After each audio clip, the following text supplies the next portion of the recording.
ಶಿವಮೊಗ್ಗ ಭೇಟಿ ಒಂದು ಕ್ರಿಕೆಟ್ ಪಂದ್ಯಾವಳಿ ಉದ್ಘಾಟನೆ ಅಷ್ಟೇ, ಖಾಸಗಿ ಕಾರ್ಯಕ್ರಮ. ಒಳ್ಳೆ ಬ್ಯಾಟಿಂಗ್ ಮಾಡ್ತಾ ಇದ್ದೀರಾ ಸರ್ ನೀವು? ನಾನು ಆಡ್ತೀನಿ, ನಾನು ಕ್ರಿಕೆಟ್ ಪ್ಲೇಯರ್, ಅದಕ್ಕೆ ಬಂದಿದ್ದು. ರಾಜಕೀಯದಲ್ಲೂ ಒಳ್ಳೆ ಬ್ಯಾಟಿಂಗ್ ಮಾಡ್ತಿದ್ದೀರಿ.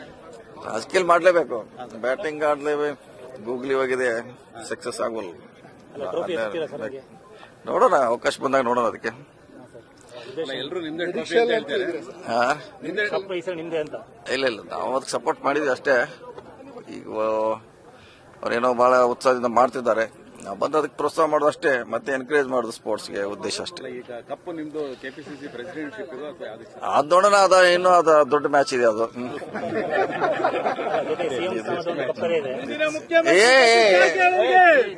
ಒಂದ್ ನಿಮಿಷ ಇದ್ರದ್ದು ಏನ್ ಪ್ರಯೋಜನ ಆಗೋಲ್ಲ.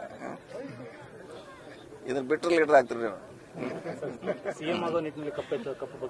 ಯಾವ್ದ್ರೆ? ಇಲ್ಲ ಅದೆಲ್ಲ ಮುಗೋದು. ನಮ್ಮ ಹತ್ತಲ್ಲಿ ಇಲ್ಲ. ಕಪ್ ಯಾರು ಕೊಡಬೇಕು, ಯಾರು ಹಿಡ್ಕೋಬೇಕು ಅನ್ನೋದು ಡೆಲ್ಲಿಯಲ್ಲಿ ಇದೆ. ಅದು ಅಲ್ಲಿ ನೀವು ಕೇಳಿದ್ರೆ ಅದಕ್ಕೆ ಸರಿಯಾದ ಉತ್ತರ ಬರಬಹುದು. ಬಜೆಟ್ ನಂತರ ಅದು ಗೊತ್ತಿಲ್ಲ. ನೀವು ನೇರವಾಗಿ ಅದನ್ನ ಕೇಳಿದ್ರೆ ನಮ್ಗೆ ಗೊತ್ತಿಲ್ಲಲ್ಲ. ಯಾರು ನೀವು ಏನ್ ತೆಗಿಬೇಕಂತ್ರ, ಇಡಬೇಕಂತ್ರ. ಈಗ ನೀವು ಬಜೆಟ್ ನಂತರ ಅಂದ್ರೆ ಅದನ್ನ ನೀವು ಡೆಲ್ಲಿಯಲ್ಲಿ ಕೇಳಬೇಕು, ಇಲ್ಲ ಬೆಂಗಳೂರಲ್ಲಿ ಕೇಳಬೇಕು. ಇದಕ್ಕೆ ಬೇರೆ ಸರಿಯಾದ ಉತ್ತರ ಸಿಗುತ್ತೆ. ಸರ್, ಈಗ ಬಳ್ಳಾರಿ ಘಟನೆ ರಾಜ್ಯ ಸರ್ಕಾರಕ್ಕೆ ಒಂದು ರೀತಿ ಮುಜುಗರ. ಯಾಕಂದ್ರೆ ಅಧಿಕಾರಿಗಳ ತಲೆದಂಡ, ಪರಿಸ್ಥಿತಿ ನಿಭಾಯಿಸಲು ಅದು ಆಗ್ಬಾರ್ದು. ಬಹಳ ಸಣ್ಣ ಘಟನೆ ಅದು, ಆಗ್ಬಾರ್ದಿತ್ತು. ನೋಡೋಣ, ತನಿಖೆ ಮಾಡ್ತಿದ್ದಾರೆ ಪೊಲೀಸರು. ಮಾಡಿದಾಗ ನೋಡೋಣ, ತಪ್ಪಿಸ್ತಾರೆ ಯಾರಂತಾರ ಕ್ರಮ ಕೈಗೊಳ್ತಾರೆ. ಅಲ್ಲ, ಆದ್ರೂ ಕೂಡ ಅಲ್ಲಿ ಮ್ಯಾನೇಜ್ ಮಾಡಬಹುದಾಗಿತ್ತು ಅಂತ ಹೇಳ್ಬಿಟ್ಟು ಅಂತ ಮತ್ತೆ ಅದಕ್ಕೆ ಮತ್ತೆ ಸಸ್ಪೆಂಡ್ ಮಾಡಿದ್ರು. ಅಧಿಕಾರಿಗಳನ್ನ ಸಸ್ಪೆಂಡ್ ಮಾಡ್ಲಿಕ್ಕೆ ಅದೇ ಕಾರಣ. ಮ್ಯಾನೇಜ್ ಮಾಡಬಹುದಿತ್ತು, ಅವ್ರು ಸರಿಯಾಗಿ ಮಾಡ್ಲಾರ್ಕೆ ಇದು ದೊಡ್ಡ ಅನಾಹುತ ಆಗಿದೆ. ಅಲ್ಲ, ಆದ್ರೂ ಕೂಡ ವೈಯಕ್ತಿಕವಾಗಿ ತಗೊಂಡು ಈ ಮಟ್ಟಕ್ಕೆ ಹೋಗೋಷ್ಟು ಮಟ್ಟಿಗೆ ಬೆಳೆದಿದೆ ಅಂದ್ರೆ ಏನ್ ಮಾಡ್ಲಿಕ್ಕೆ ಆಗಲ್ಲ. ಒಂದು ಸರಿ ಹಿಂಗ ಆಗುತ್ತೆ. ಆದ್ರೂ ಕೂಡ ಪೊಲೀಸರು ನಿಯಂತ್ರಣ ಮಾಡಿದ್ದಾರೆ. ಈಗೇನಂತ ಅಲ್ಲಿ ವಾತಾವರಣ ತಿಳಿಯಾಗಿದೆ, ಕಾದ್ ನೋಡೋಣ.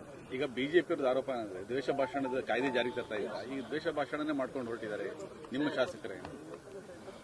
ನೋಡೋದಕ್ಕೆ ಹೇಳಿಲ್ಲ, ಪೊಲೀಸರು ಅದಕ್ಕೆ ಆಕ್ಟ್ ಮಾಡಬೇಕು. ಅದು ಪೊಲೀಸ್ ಕೈಲಿದೆ, ಅದೇ ಹೇಳಿದೆ. ಪೊಲೀಸರು ತನಿಖೆ ಮಾಡಲಿ, ಯಾರು ತಪ್ಪಿಸ್ರಂತ ಬಂದ್ಮ್ಯಾಗ ನೋಡೋಣ. ಸರ್, ಇವಿಎಂ ಬಗ್ಗೆ ಏನ್ ಕೇಳಿ ಬರ್ತಾ ಇತ್ತು, ಅದು ಒಂದು ವ್ಯತಿರಿಕ್ತವಾಗಿ ಒಂದು ಪರಿಣಾಮ, ಒಂದು ಫಲಿತಾಂಶ ಕಾಂಗ್ರೆಸ್ಗೆ ತಿರುಗುಬಾಣ ಆಗ್ತಾ ಇದೆ. ಯಾಕಂದ್ರೆ ಅದು ಬಿಜೆಪಿ ಹೇಳ್ತಾ ಇದ್ದಾರೆ, ಕಾಂಗ್ರೆಸ್ನವ್ರು ಏನ್ ಹೇಳ್ತಾ ಇರೋದಕ್ಕೆ ಸಪೋರ್ಟ್ ಇಲ್ಲ. ನೋಡಿ, ಬಹಳ ಮಂದಿಗೆ ಅದ್ರ ಬಗ್ಗೆ ಕಲ್ಪನೆ ಇಲ್ಲ.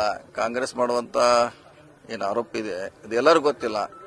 ಅದು ಗೊತ್ತಾದ್ಮೇಲೆ ಅದ್ರ ಬಗ್ಗೆ ಅವರು ಕೂಡ ನಮ್ಮ ಪರವಾಗಿ ಬರ್ತಾರೆ ಅಂತ ತಿಳಿಸುವಂತ ಪ್ರಯತ್ನ ಆಗ್ಬೇಕು ನಮ್ಮ ಪಕ್ಷದಿಂದ. ಅಲ್ಲ, ಆದ್ರೂ ಕೂಡ ಇವಿಎಂ ಬಗ್ಗೆ ವಿಶ್ವಾಸಾರ್ಹತೆ ಏನು ಪ್ರಶ್ನೆ ಮಾಡಿದ್ದಲ್ಲ, ಬಹುತೇಕ ಜನ ಅದ್ರ ಬಗ್ಗೆ ಒಲವು ವ್ಯಕ್ತಪಡಿಸ್ತಾರೆ. ಅದನ್ನೇ ಹೇಳಿದಿಲ್ಲ, ಅವ್ರಿಗೆ ಗೊತ್ತಿಲ್ಲ. ಅದು ಅವ್ರಿಗೆ ತಿಳುವಳಿಕೆ ಕೇಳುವಂತ, ಅವ್ರಿಗೆ ಅದ್ರ ಬಗ್ಗೆ ಜಾಗೃತಿ ಮೂಡಿಸುವಂತ ಪ್ರಯತ್ನ ಆದಾಗ ನಮ್ಮ ಪರವಾಗಿ ಬರ್ತಾರೆ.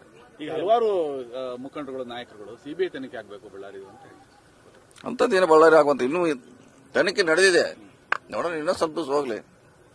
ನಂತರ ಅದ್ರ ಬಗ್ಗೆ ಸರ್ಕಾರ ಈಗಾಗಲೇ ಸಿಒಡಿಗೆ ಕೊಡ್ತಾ ಇದೆ. ಕೊಟ್ಟ ಮ್ಯಾಗೆ ಅದ್ರ ಪರಿಣಾಮ ನೋಡಿದ್ಮ್ಯಾಗ ಮುಂದೆ ಅದ್ರ ಬಗ್ಗೆ ತೀರ್ಮಾನ ಸರ್ಕಾರ ಮಾಡುತ್ತೆ. ಸರ್, ಈಗ ನರೇಗಾಗೆ ಪ್ರತ್ಯೇಕವಾಗಿ ಸರ್ಕಾರ, ಅದು ರಾಜ್ಯ ಸರ್ಕಾರ ಒಪ್ತಾ ಇಲ್ಲ, ಅದರ ಅಂಶಗಳನ್ನ ಕೈ ಬಿಟ್ಟಿದೆ. ಹೌದೌದು, ಅದು ಬಡವರ ವಿರೋಧವಾಗಿರುವಂತಹ ಕಾನೂನು. ಸೊ ಮುಂಚೆ ಕೇಂದ್ರ ಸರ್ಕಾರ 100ಕ್ಕೆ 100% ಹಣ ಕೊಡ್ತಾ ಇತ್ತು. ಈಗ 60-40 ಮಾಡಿದೆ. ಮತ್ತೆ ಅದರ ಆಯ್ಕೆಯನ್ನ ಅವ್ರ ಕೈಲಿ ಇಟ್ಕೊಂಡಿದೆ. ಯಾವ ಪಂಚಾಯತಿಗೆ ದುಡ್ಡು ಕೊಡಬೇಕು ಅನ್ನೋದು ಅವರಲ್ಲಿದೆ, ನಮ್ಮಲ್ಲಿಲ್ಲ. ಸೊ ಈಗ ನಾವು ವಿರೋಧ ಮಾಡ್ತಾ ಇದ್ವಿ. ಅಲ್ಲ, ಕಾಯ್ದೆಯಲ್ಲಿ ಇನ್ನೊಂದಷ್ಟು ಬಲಗೊಳಿಸೋ ನಿಟ್ಟಿನ ಪ್ರಯತ್ನ ಆಗಿದೆ ಅಂತ ಬಿಜೆಪಿ ಹೇಳ್ತಾರೆ. ಬಲ ಏನಿಲ್ಲ. ಡೆಲ್ಲಿಯಲ್ಲಿ ಕುಂತು ನೀವು ಶಿವಮೊಗ್ಗ ಯಾವ್ದೋ ಪಂಚಾಯತ್ ಕೊಟ್ರೆ ಹೆಂಗ್ ಬಲ ಮಾಡ್ತಾರ? ಅದು ಮುಂಚೆ ತಾಲೂಕು ಪಂಚಾಯತಿಗೆ ಅಧಿಕಾರ ಇತ್ತು. ಈಗ ಡೆಲ್ಲಿಯಲ್ಲಿ ಅಧಿಕಾರ ಅಂದ್ರೆ ಆ ಡೆಲ್ಲಿಯಲ್ಲಿ ಕೂತು ಹೆಂಗ ನೀವು ನಿರ್ಣಯ ಮಾಡೋರು? ಇದ್ರ ವಿರೋಧ ಮಾಡಲೇಬೇಕು, ಮಾಡ್ತಾ ಇದೀವಿ. ಇದೇ ಸಾಕಷ್ಟು ಇದೆ, ನೋಡೋಣ. ಇನ್ನು ನಮ್ಮ ಡಿಮಾಂಡ್ ಕೊಡ್ತೀವಿ ನಮ್ಮ ಬಜೆಟ್ ಸಭೆಯಲ್ಲಿ. ಅದನ್ನ ನೋಡ್ಲಿಕ್ಕೆ ಹೋಗ್ತೀವಿ.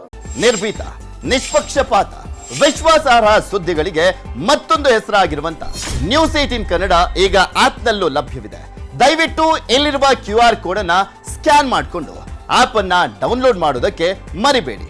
ನಿಮ್ಮ ಬೆಂಬಲ ಹೀಗೆ ಸದಾ ನಮ್ಮೊಂದಿಗಿರಲಿ. ಧನ್ಯವಾದ.